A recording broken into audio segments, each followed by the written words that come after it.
8h, le journal, Hélène Zélani. Bonjour Hélène. Bonjour Pierre, bonjour à tous. À la une de l'actualité ce matin. Des homards et de grands crus un peu indigestes. François de Rugy épinglé par Mediapart pour les dîners qu'il donnait lorsqu'il présidait l'Assemblée. Il n'y a pas foule pour le soutenir.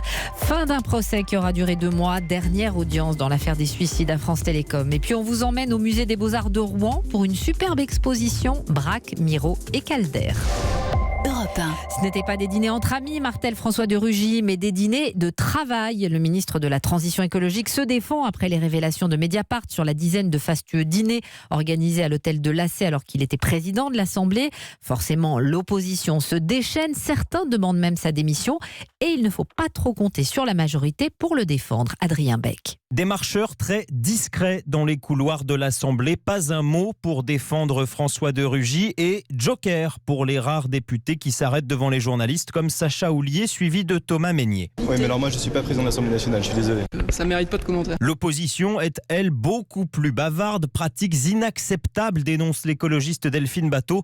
François de Rugy, dit-elle, doit partir. Parce que les Français ne supportent plus ce mélange des genres et que donc François de Rugy n'aura plus l'autorité nécessaire pour être ministre de l'écologie. À la France Insoumise, on ne se fait pas d'illusions sur le départ du ministre. Alors Loïc Prud'homme ironise. C'est au gouvernement de prendre cette décision. Et il y a au moins un grand bénéfice s'il partait, c'est qu'on sauverait la vie de quelques homards et la biodiversité s'en porterait bien mieux et ça serait déjà un bon début. Quant au député LR Julien Aubert, il rappelle à François de Rugy ses propres exigences. Comme j'ai un président qui nous a dit il faut que vous soyez exemplaire, eh bien moi je lui demande aujourd'hui d'être exemplaire. Donc de venir s'expliquer. Et si les faits sont avérés, ajoute-t-il, François de Rugy devra rembourser l'Assemblée nationale. Adrien Beck, quant à la porte-parole du gouvernement Sibeth Ndiaye, elle assure qu'aucune règle n'a été enfreinte et que le ministre conserve bien évidemment la confiance d'Emmanuel Macron.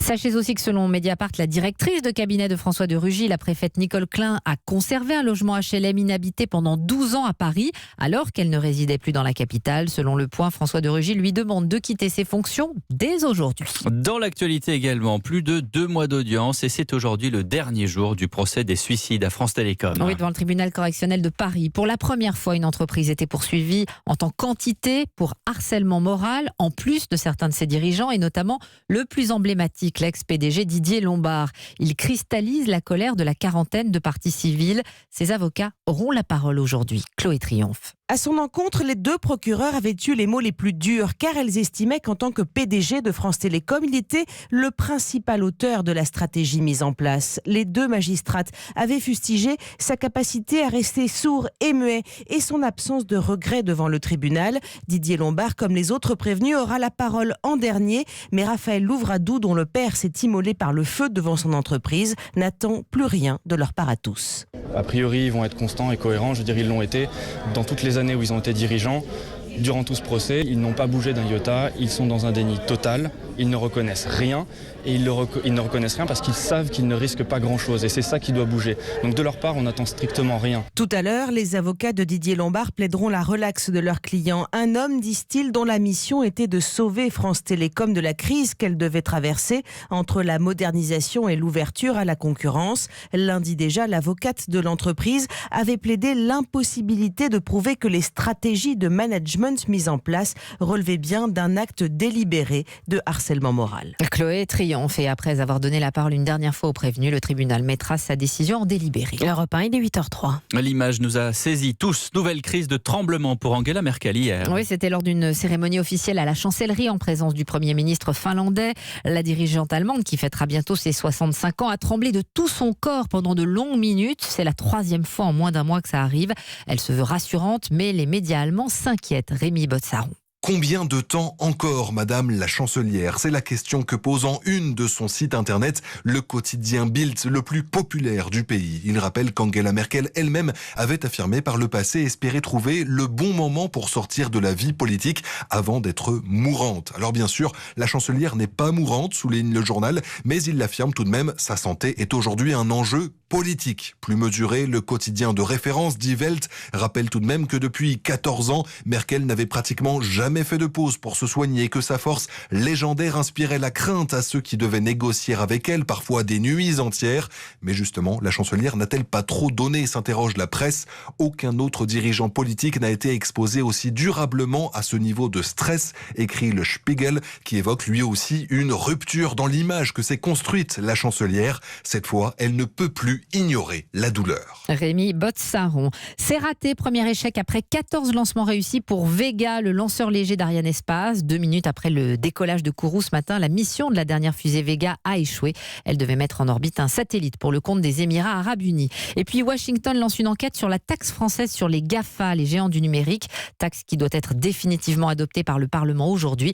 Les États-Unis pourraient prendre des mesures de représailles. Et avec le journal d'Hélène Zellani, Benjamin Griveaux défendra donc les couleurs de la République en marche aux prochaines municipales à Paris. Et ce n'est pas vraiment une surprise car il était grand favori. Pourtant, la décision n'a pas vraiment fait l'unanimité hier soir avec 2 perdants, Hugues Rançon et Cédric Villani, refusant de jouer la carte de la belle union retrouvée. Virginie Riva. L'image est celle d'un vainqueur isolé. Benjamin Griveaux s'est avancé seul hier soir pour faire sa déclaration. Ni Hugues Rançon, présent un peu plus tôt au siège du parti, ni Cédric Villani n'étaient à ses côtés pour saluer sa victoire.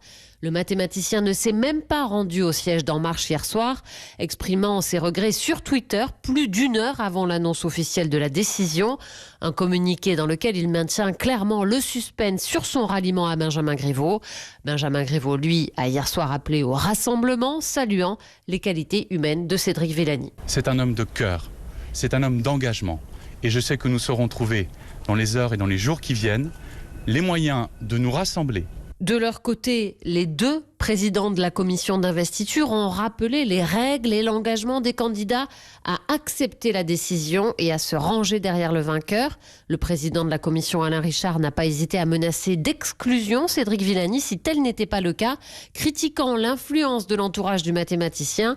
Un soutien de Cédric Villani rétorque. Cédric a réagi en son âme et conscience, ajoutant « Il va y avoir un peu de mousse dans les jours qui viennent ». Virginie Riva, quant à Gaspard Ganzer, candidat lui aussi, il tend la main aux 2 perdants, qu'il appelle à le rejoindre. Les fruits et légumes cultivés sous des serres chauffées sont-ils bio ? Oui, c'est une question qui divise le monde agricole. En d'autres termes, pour être biologique, l'agriculture doit-elle être de saison ? Le Comité national de l'agriculture bio doit justement se prononcer dans la journée, Laure d'Autriche. Il existe aujourd'hui une 40aine de serres chauffées qui abritent des tomates ou des concombres bio. Mais les projets se multiplient un peu partout en France. De cette manière, on obtient des tomates hors saison dès la fin du mois de mars. Ceux qui défendent cette méthode de production expliquent que cela permet d'avoir des produits français, contrairement aux tomates qui viennent d'Espagne par exemple. Mais pour d'autres agriculteurs, cette méthode ne respecte pas l'esprit du bio. Et pendant l'été, ces tomates et concombres produits sous serre vont concurrencer les autres tomates bio qui auront poussé naturellement, explique Arnaud Daligo, producteur maraîcher en Ille-et-Vilaine. On aura les 2 tomates qui seront présentes sur le marché et là on aura une chute vertigineuse des prix. Certains diront ça sera à l'avantage des consommateurs, mais derrière on aura un secteur qui sera en crise. On aura des producteurs qui ne vivront pas de leur métier. C'est déjà le cas aujourd'hui en tomates industrielles. On n'a absolument pas envie que ce type de schéma s'applique aux producteurs bio. Et selon l'ADEME, l'Agence de l'environnement, une tomate produite en France sous serre chauffée émet 8 fois plus de gaz à effet de serre qu'une tomate produite naturellement. Laure d'Autriche. C'est l'une des grandes expos de l'été. On vous emmène au musée des Beaux-Arts de Rouen. Oui, une expo consacrée à de grands artistes du XXe siècle qui sont allés se former à Varengeville-sur-Mer, notamment Georges Braque. Visite signée Diane Chenouta. C'est au bord des falaises de Dieppe, dans le petit village de Varengeville-sur-Mer, immortalisé par Monet, que Braque le Normand va vivre une bonne partie de l'année dès les années 30. Sylvain Amic est le directeur du musée des Beaux-Arts de Rouen. On le voit par exemple faire des vues de falaises, de barques échouées sur la grève, toutes choses qu'il avait complètement oubliées depuis l'époque cubiste. Et puis il y a ces oiseaux sur des fonds de ciel bleu, des fonds de ciel coloré, qui symbolisent aussi une forme de paix, une forme d'éternité, qui est directement liée à la contemplation de l'horizon sur les falaises de Varengeville. C'est là aussi que son grand ami Miro et Calder vont venir l'été fin des années 30. Mais le clou de l'exposition, c'est cette série de paysages inconnus de Braque qu'il a réalisé à la fin de sa vie. On voit le ciel, on voit les sols, on voit les champs labourés, des couleurs très vives. Les cadres même sont peints et le paysage semble s'étendre sur les bordures de cadres que Braque a peint lui-même. On pense à Van Gogh, à ces champs de blé qu'il a peints lui aussi, avant de mourir. Diane Chenoda, Braque, Miro Calder, un atelier sur les falaises, une expo à voir au musée des Beaux-Arts de Rouen jusqu'au 2 septembre et c'est un événement européen. Merci, c'était le journal d'Hélène Zélani.